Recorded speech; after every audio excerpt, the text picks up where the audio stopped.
Xanax Hamster! Carolina, what makes a gargoyle? Why, the big scary teeth, of course. So you say. But what about Lupo at the foot of the bed? Lupo is golden fur and watery eyes. That Lupo, a gargoyle? It was instinct to drape the wet sweatshirt over her face, to suck the sleeve into her mouth for a desperate taste of water, and it finally dawned on Susan how strange this was, how impossible. She pulled the sweatshirt from her eyes, blinking in the sun. I did really enjoy reading the story, The Hmm. Ever Running Baths. I especially like how it feels very dreamlike, sort of slipping between time and place, that contrast between the dry desert canyon and the bath water, of course, Yeah. the bathtub, and especially toward the end, also how those two contrasting images overlap, the storm coming in. I'm most curious what inspired this sort of narrative. Like, it's obviously something that happens, like an accident that happens in real life. So Hmm. it's almost sort of like based on a true story, or is it something you read on the news, or any inspirations? So yeah, I remember reading at some point that it's actually more people do die of drowning in the desert than who die of dehydration is actually true. People get dehydration all the time, and the floods are very rare, but they tend to kill a lot of people all at once.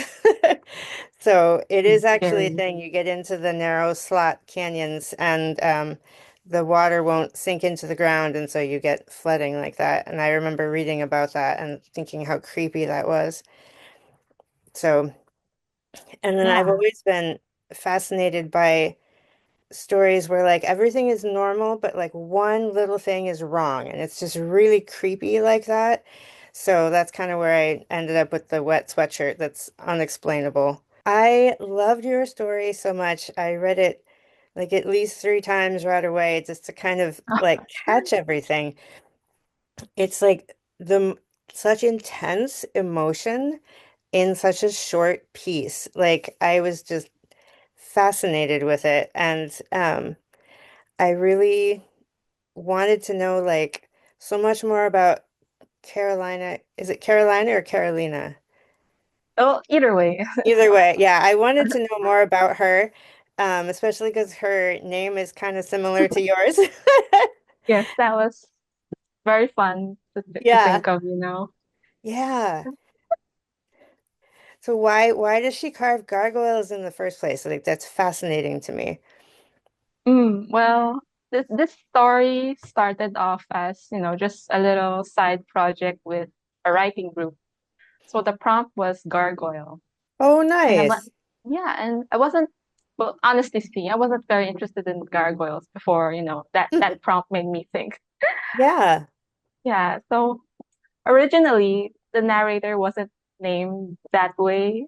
Hmm. It was supposed to be like some generic old guy. But then, I was at this point, still am at this point where I'm trying to think how I can insert more of myself into my writing.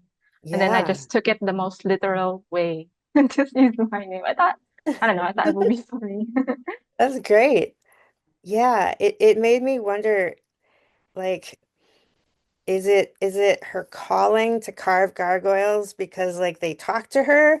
Or like is this the first one that talks to her, or does the same one talk to her every time she carves one? Like there's just so much open stuff about it. It's Yeah, amazing. could be. Yeah. And Yeah. now that you're asking me these questions, it makes me kind of kind of want to expand on it. Well, you should. Oh It's my. great. I'm glad to hear that it's a really weird story because it's all dialogue, and Yeah.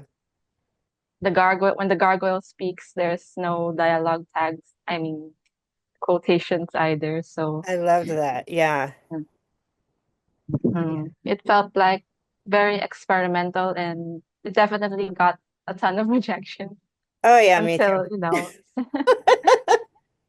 Oh, I was gonna say, do you write a lot of flash fiction or do you usually write longer stuff?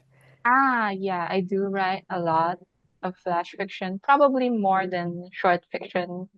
But I also write long form, like Hmm. novels, so kind of really all over the Everything. place. Hmm. Yeah, and you? I hardly ever write flash fiction. I'm much too long-winded Oh, usually. Short stories and novels usually, but I thought give it a try. And my oldest child is my beta and my beta reader, and we worked through it quite a bit. And yeah, I got a lot of rejections, and then finally found a home. I'm so glad. I think that's sweet that, your family that supportive, your kid especially. Yeah, no, that's Really great. sweet. When do I give up on story? I never give up on a story. I keep going, not over till you say it's over.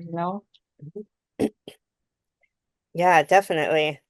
I usually keep going until I get to the point where I wrote the story like a couple years ago, and I Mm. think I could do a better job with it if I did it over.